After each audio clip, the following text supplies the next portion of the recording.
A gente vai fazer uma leitura para harmonização. Convite. Companheiro de jornada, permita-me falar-te ao coração. Aceita o meu convite e segue-me sem recear. Posso ensinar-te a servir o pão da compreensão aos famintos de luz e a água do perdão aos que se encontram perdidos no deserto das próprias culpas. Comigo aprenderás a construir a ponte do entendimento para transpor os abismos da indiferença.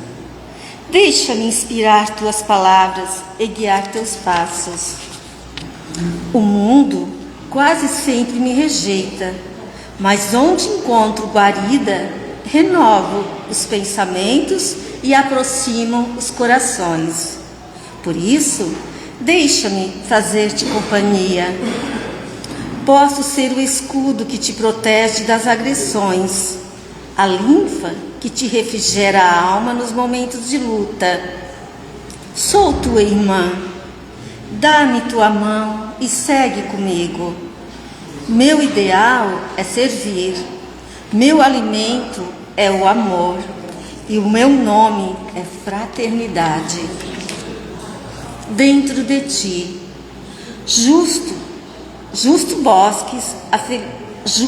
busques a felicidade como ideal da vida.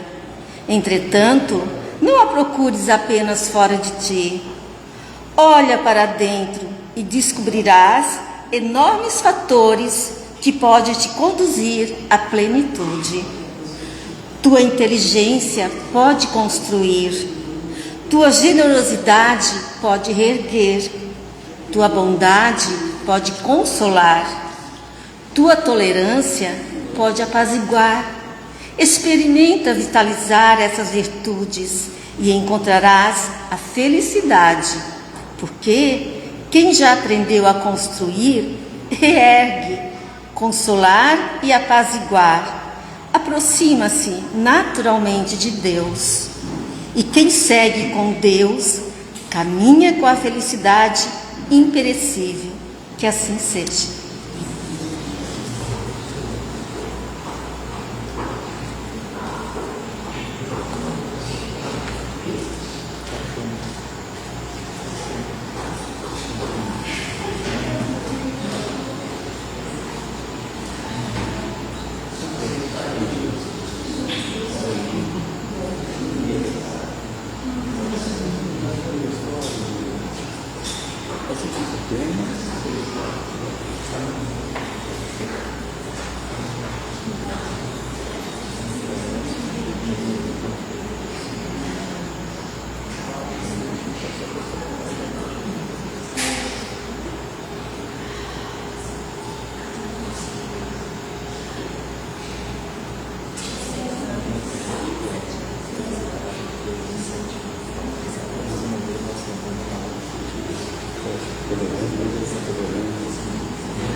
Uma boa noite a todos, sejam todos muito bem-vindos, encarnados, desencarnados, irmãos que estão chegando a essa casa pela primeira vez.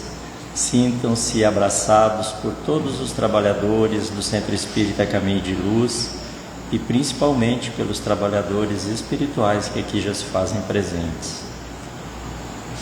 Antes da palestra, da exposição doutrinária, sempre fizemos uma leitura para que nós possamos nos interiorizar e chegar um pouquinho mais perto da espiritualidade. E a prece faz ao contrário, para que a espiritualidade esteja realmente sabendo das nossas necessidades, das nossas intenções para com este momento, que é muito, mas muito digno para cada um de nós aqui. Então convidamos a todos os irmãos para que possamos acerenar os nossos pensamentos, o nosso coração e fazermos a prece antes da exposição, rogando a Deus e a Jesus a permissão para que a espiritualidade amiga esteja junto de nós nesse momento e que nós possamos estar intuídos por este amor que aqui viemos buscar. Deus de amor e bondade, amigo Jesus, irmão maior, modelo e guia na nossa humanidade, mentores amigos, o irmão Francisco de Assis, que é o mentor desta casa, rogamos a permissão para que estejam conosco nesses breves momentos, fazendo com que as palavras que aqui serão passadas possam trabalhar no nosso coração, permitindo as nossas reformas íntimas, as nossas mudanças, e que o amor de Jesus, o caminho da caridade e da vida, esteja ao nosso lado. Com este pensamento de muita luz, nós rogamos a permissão do alto, de Deus e de Jesus, para abrir a nossa exposição da noite, dizendo muita paz e que assim seja. E hoje, para nos brindar com a palavra de Jesus, o nosso irmão, trabalhador e confrade espírita, Dilnei Becker, seja muito bem-vindo. Jesus possa abençoar a ele e a todos nós, que assim seja. Boa noite a todos, sejam todos bem-vindos. Ou melhor, parabéns para quem veio, que nesse domingo de carnaval vieram se alimentar de outras fontes, que não aquela que sustenta apenas as sensações, mas vieram buscar algum conhecimento para a vida eterna. Então, parabéns para quem veio. Então, gente, ultimamente tem circulado pela internet notícias acerca de maus tratos com animais. Aí, nesses comentários, eu vi que muitos deles estão muito bem alinhados com a doutrina espírita, outros nem tanto, e alguns nada a ver. Tem um que inclusive tinha uma carta psicografada de um animal que desencarnou depois de maus tratos. Mas animal psicografando, trazendo informações, é meio estranho, né? Porque quando ele estava vivo ele não falava, ele não escrevia. Quando desencarnou passou a falar e escrever, é estranho, muito estranho. Inclusive no livro dos médiuns, Kardec cita esse tipo de situação. Ele fala sobre a evocação de animais que desencarnaram. E aí responde um espírito lá que diz o seguinte: evoque uma pedra e a pedra responde. Ou seja, um outro espírito brincalhão responde no lugar. Mas é claro que cada situação é uma situação, isso varia infinito também. Porque muitas vezes pode ser um espírito amigo, muito bem intencionado, que se manifesta para tranquilizar as pessoas, para falar da situação em que se encontra aquele animal, de que ele está bem. Então, se faz bem, não faz mal para ninguém, então que mal tem, né? Embora não seja um animal falando, mas é interessante. Bom, gente, então hoje nós vamos falar justamente sobre isso, sobre os irmãos da retaguarda, sobre os animais, que muitas vezes, por falta de observação, de interesse, o homem acaba se sentindo como um ser à parte da criação, um ser diferente. Como a Bíblia diz o seguinte, que Deus fez o homem à sua imagem, que tomado ao pé da letra, realmente ele é um ser à parte. Então muitas religiões sequer consideram que os animais têm algum tipo de alma. É claro, Deus fez o homem à sua imagem. Então, é só o homem que está conectado a Deus. Os animais não estão.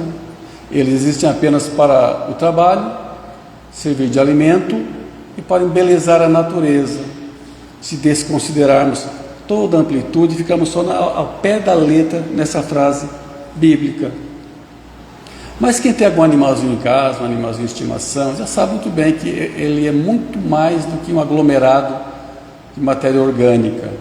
Ele tem personalidade, tem seus afetos, gosta de um, não gosta de outro. Então ele é muito mais do que reações químicas.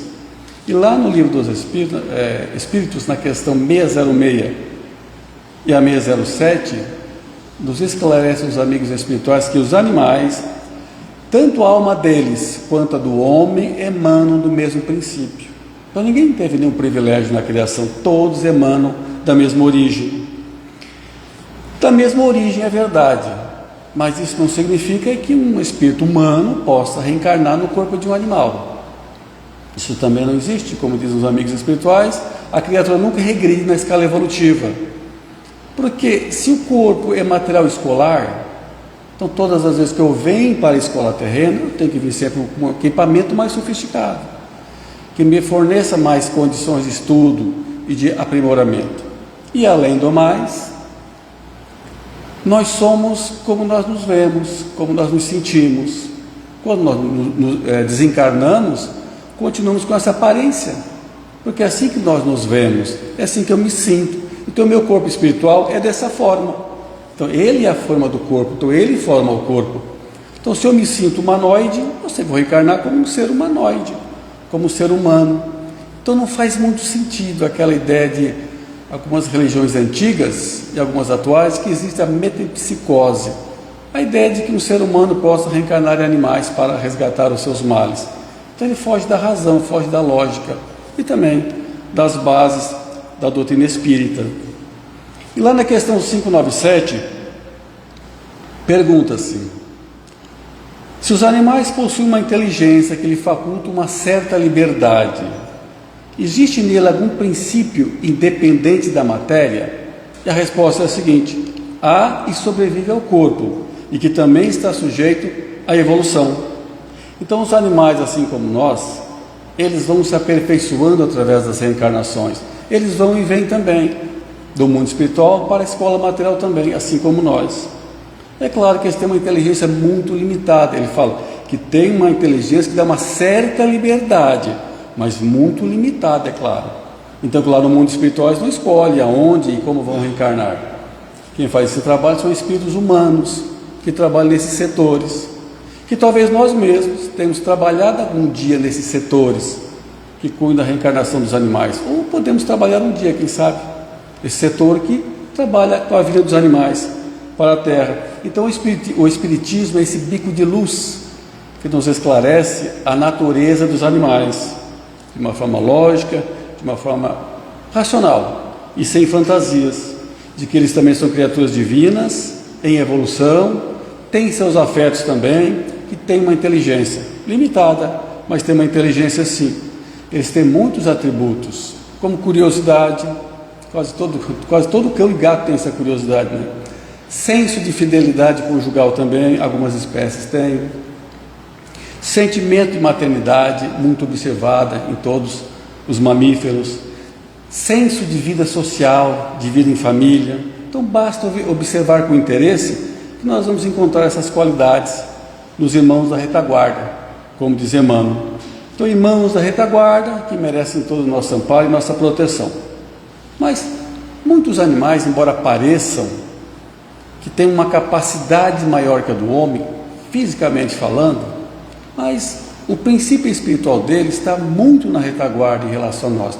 Nós estamos muito à frente deles na evolução do princípio inteligente, que os animais são princípios espirituais, e tão distantes que estão ainda, e nós somos espíritos, criaturas inteligentes e conscientes. Por exemplo, quanto à capacidade física, como eu falei, um crocodilo, ele pode viver mais de 100 anos, até 125 anos em cativeiro, comendo uma vez por ano. Parece uma grande capacidade, né? Nós temos que comer várias vezes por dia e viver muito menos do que isso. Então parece uma capacidade a mais. Tem uma ave brasileira muito interessante, o falcão peneira. Ele consegue ficar de frente para o vento, sem bater as asas e paradinho, pairando, bem paradinho, olhando para o chão, tranquilo. Chega a dar inveja da capacidade daquela criatura. Mas mesmo assim, eles são especialistas naquilo. Eles são apenas especialistas, fazem muito bem aquilo, mas só aquilo, porque o princípio espiritual está muito atrás. Então nós não somos especialistas em nada. O ser humano ele não é especialista em nada, como o homem encarnado, é verdade. Mas só que nós nos adaptamos a quase tudo, porque somos inteligentes, porque nós avançamos mais nesse campo, estamos muito à frente. Então, embora os animais pareçam ter uma capacidade maior que a nossa, como dizem alguns, mas é só apenas fisicamente uma questão de especialidade, mas não de adaptação a tudo, como é o nosso caso. Então a nossa composição orgânica também é muito idêntica a deles. Na verdade é a mesma, né? Até mesmo na chamada classificação taxonômica, aquela que classifica os animais, né, as espécies, nós e os macacos somos quase idênticos. Nós somos da mesma classe dos mamíferos, da mesma ordem dos primatas, da mesma família dos homídeos. Então, quando se fala em orgânica, nós somos os mesmos, não somos diferentes.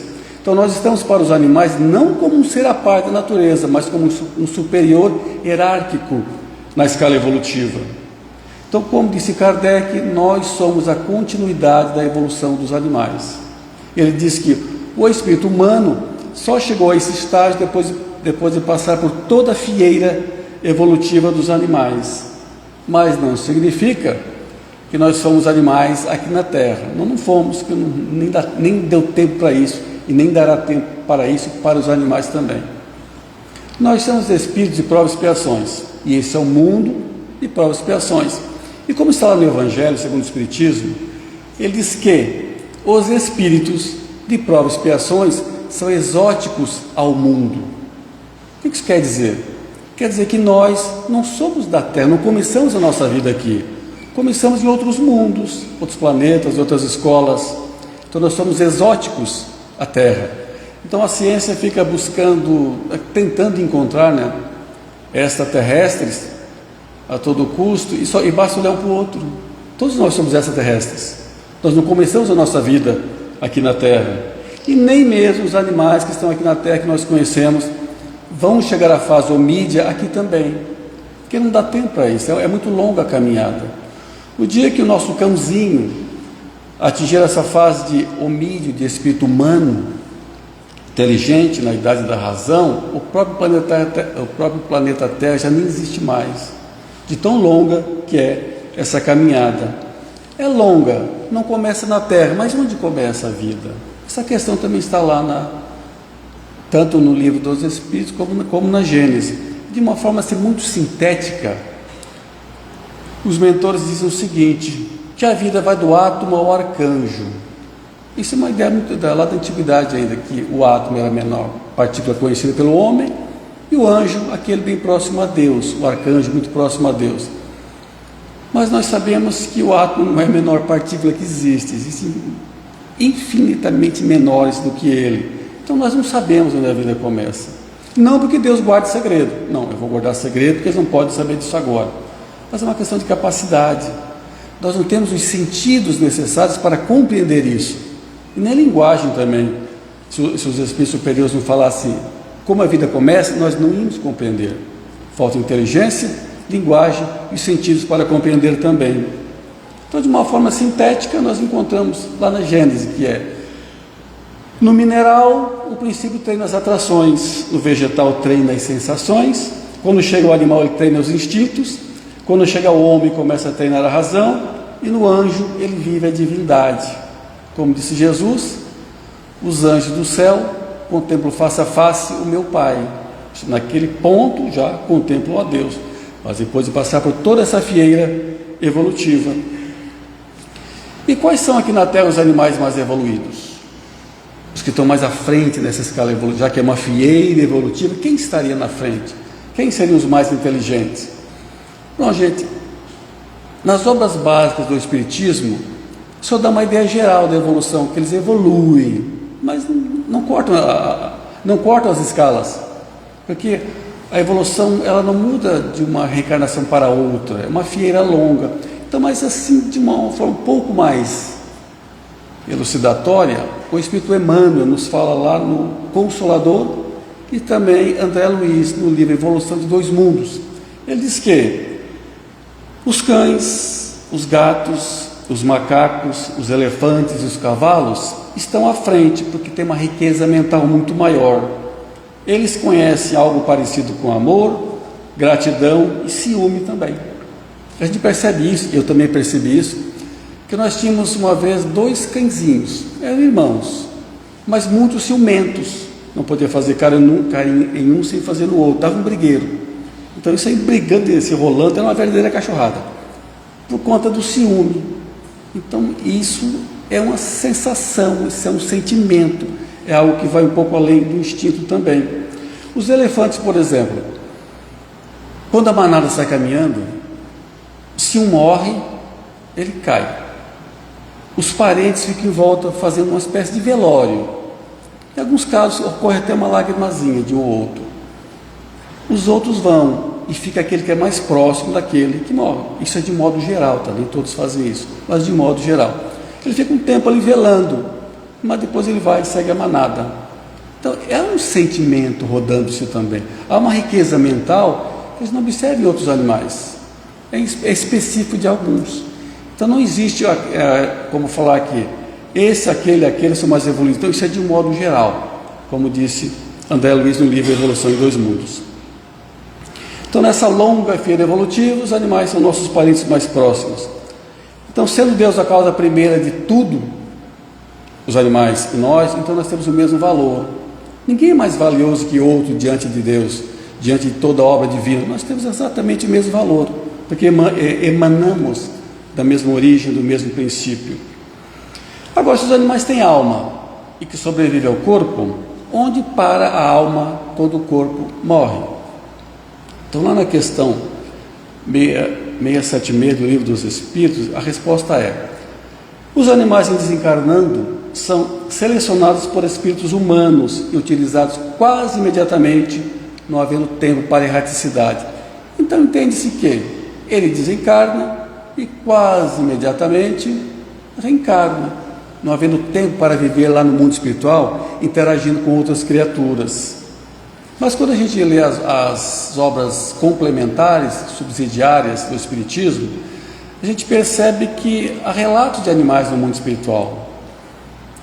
Hermínio Miranda fala isso no livro Diálogo com as Sombras, Ivone Pereira no livro Memórias de um Suicida, nas obras de André Luiz, através de Chico Xavier, muitos relatos de animais no mundo espiritual, ou trabalhando, ou assustando, ou simplesmente existindo, eles estão lá. Então, qual seria então a natureza desses animais? A natureza varia infinito, não é uma única origem, um único motivo. Por exemplo, pode ser formas de pensamento. Na Gênese, capítulo 14, a Gênese do Espiritismo, capítulo 14 fala sobre os fluidos. Diz que quando um espírito pensa numa coisa, com emoção, com um desejo muito forte, aquilo se materializa, vira verdade. Então, lá no mundo espiritual, quando o espírito ele quer viver o tempo em que tira o seu cavalo, os seus bois, e sente aquilo com emoção, com vontade, com desejo, os bois se materializam, os cavalos também. E é tão real para ele, quanto seria para nós, encarnados. Então, ele é real, embora seja de uma forma pensamento. Como as aves monstruosas, como fala André Luiz, nos locais onde há espíritos sofredores, provavelmente são emanações mentais de espíritos revoltados, perturbados, do mundo espiritual. Então foi a mente que criou aqueles animais. Ou então são realmente animais desencarnados. Ele estava aqui, desencarnou, está no mundo espiritual e vive naquela família que ele tanto gostou, uma família que deu tanto carinho. Então ele quer permanecer mais um pouco com aquela família, então ele fica lá realmente mais um pouquinho com eles. E depois também a palavra são quase imediatamente aproveitados. O que é quase no mundo espiritual? O nosso quase é que é quase imediato, né? Sabe, o quase lá é a mesma coisa? Vai saber. O próprio irmão do Chico Xavier, chamado José, tinha um cachorro chamado Lorde, todos os dois desencarnados. Mas quando José vinha visitar o Chico, em espírito, o Lorde vinha junto, do ladinho acompanhando. Quer dizer, ele era um animal de verdade, desencarnado, mas como gostava muito dele, continuou um tempo vivendo com ele ainda. Agora, quanto ao sofrimento, animais sofrem. Pô, gente, eles gritam quando tem dor, eles ficam doentes, tem fome, tem frio, tem sede. Eles não têm responsabilidade nenhuma pelo que eles fazem. Então, no nosso caso, é fácil compreender a dor e o sofrimento, porque nós cometemos erros de consciência, nós sabemos que fizemos coisas erradas. Eu sei que isso tem um resgate, tem uma consequência. Mas os animais que não têm responsabilidade por nada, por que eles sofrem? Por que sentem dor? Bom, dor e sofrimento são diferentes. A dor é quase que obrigatória, é um agente da natureza. O sofrimento é uma postura diante dessa dor. A dor diz, algo está errado, algo tem que mudar, uma coisa necessária da natureza. O sofrimento é uma postura. E pergunta-se lá na questão 602, os animais progridem como os homens, por ato da própria vontade ou por força das coisas? A resposta é por força das coisas, porque eles não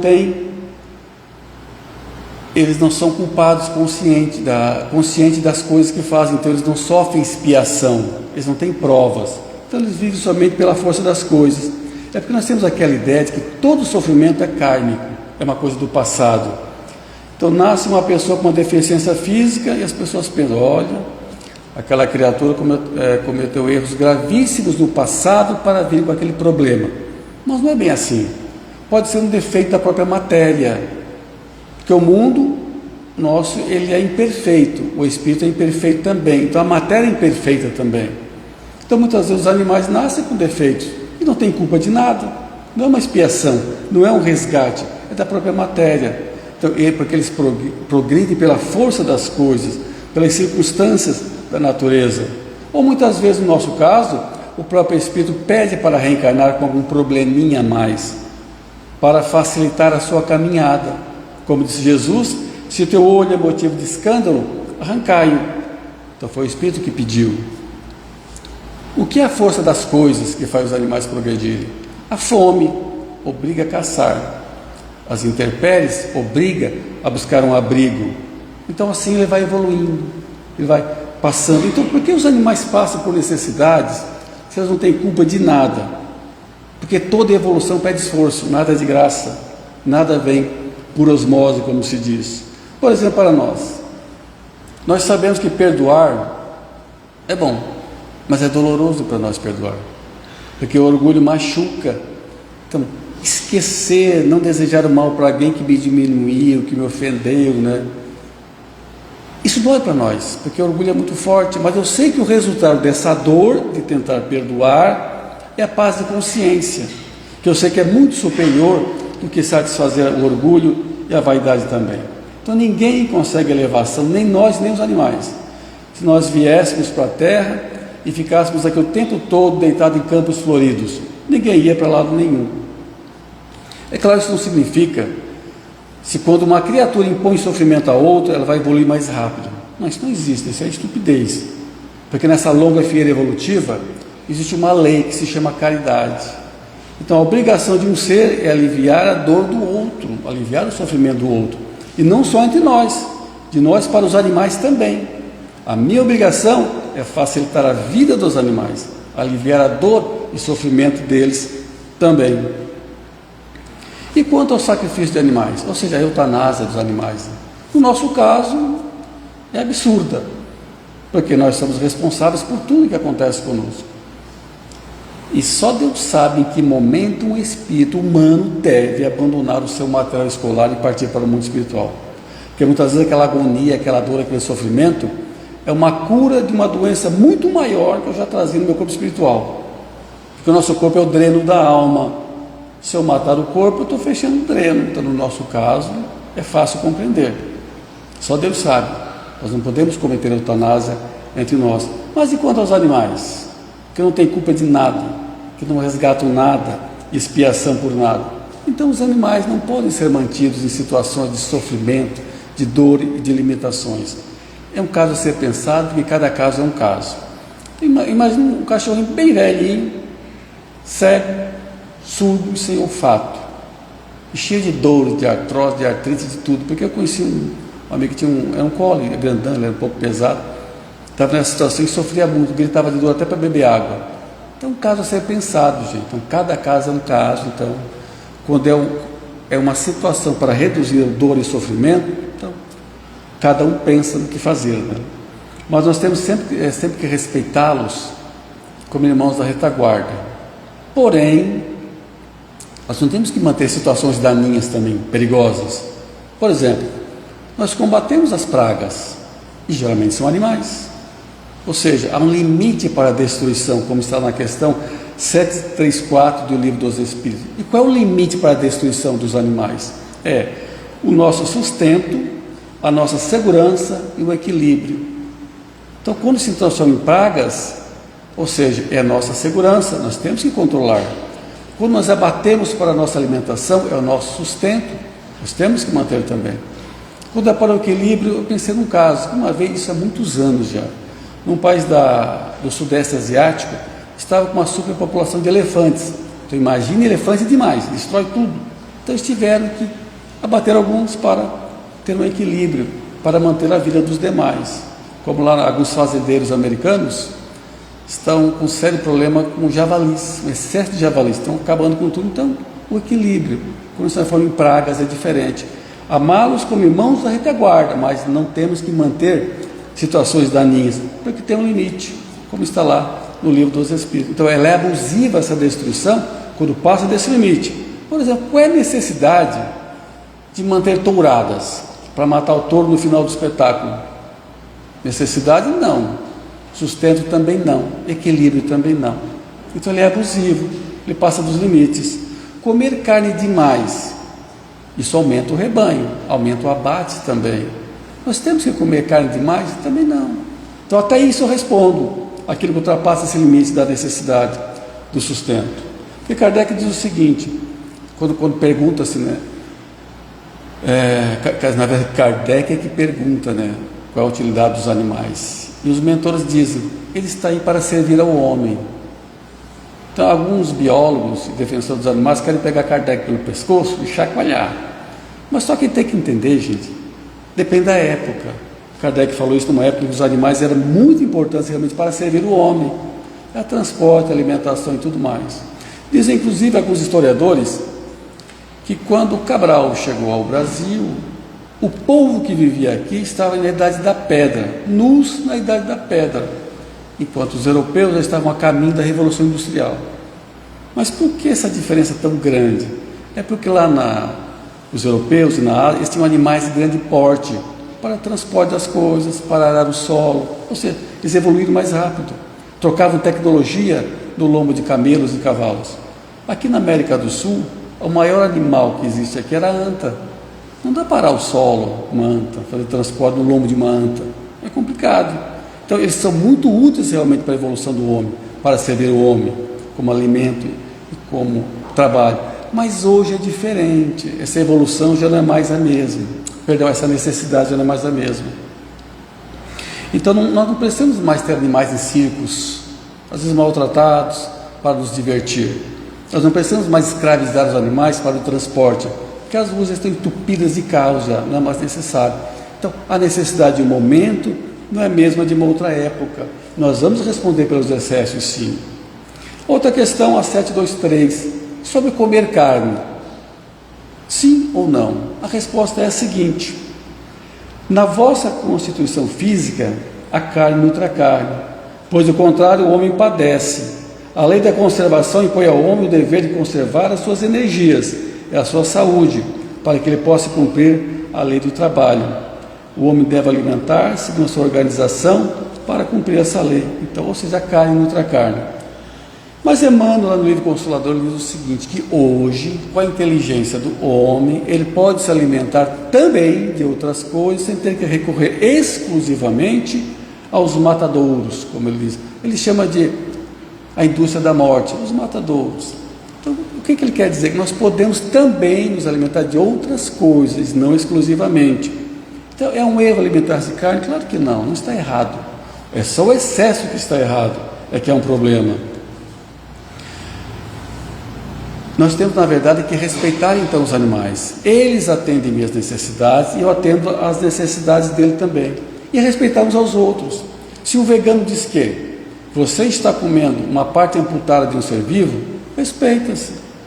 Mas se o outro diz o seguinte, não, eu estou comendo é uma suculenta picanha, respeita-se também.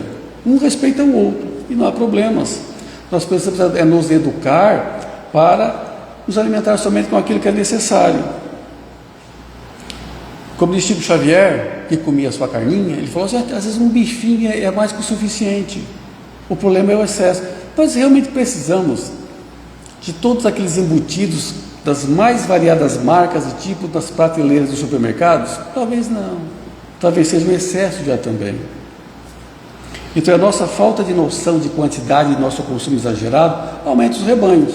Se aumenta o rebanho, esse tem que ser produzido de uma forma que gaste menos, para baratear. Então o animal vira produto e tem que ser um ser vivo. São produto para ser comercializado. É claro que com o tempo as coisas vão mudando.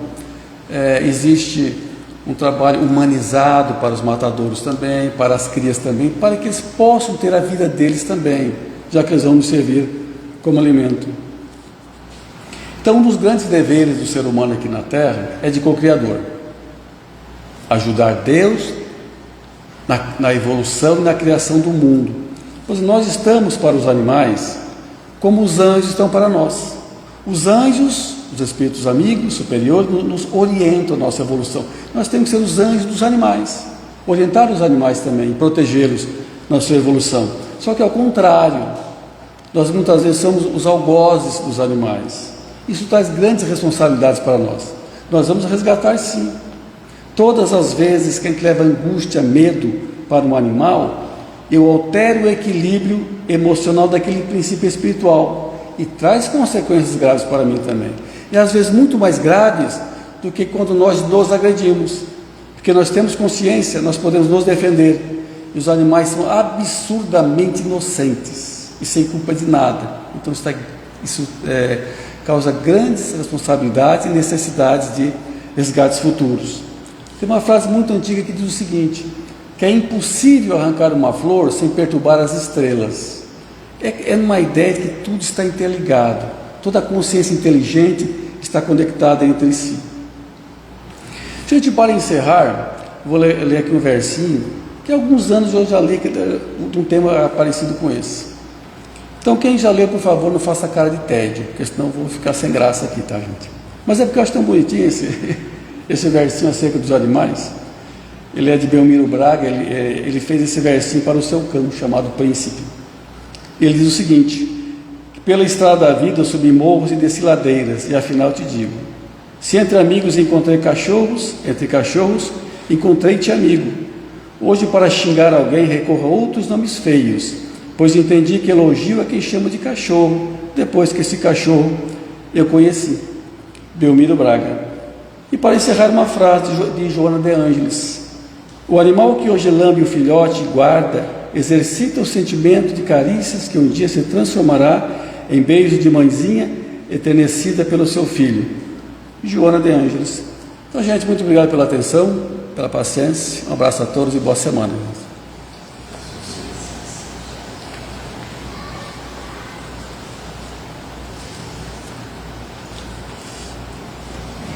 Muito bom. Muito obrigado, Dionei, por nos esclarecer, elucidar sobre os nossos irmãos, os animaizinhos que cada um de nós tem no seu coração, o seu pet, tá? E fazer com que a gente tenha um pouquinho mais de compromisso, de responsabilidade, pois são irmãos nossos de caminhada. Então convidamos a todos para que possamos encerrar esta parte da exposição com a prece, com a oração simples, muito sucinta, do nosso coração, agradecer a Deus por este momento. Deus de amor e bondade, nós te agradecemos pela oportunidade de estarmos aqui aprendendo um pouquinho mais da tua caminhada, da caminhada de teu filho, nosso irmão Jesus, que veio nos trazer o amor e a caridade. Obrigado por esta doutrina que também veio nos trazer grande aprendizado. Essa doutrina que esclarece, que consola, que nos deixa um pouquinho melhor para lidar com tudo aquilo que precisamos modificar dentro de nós.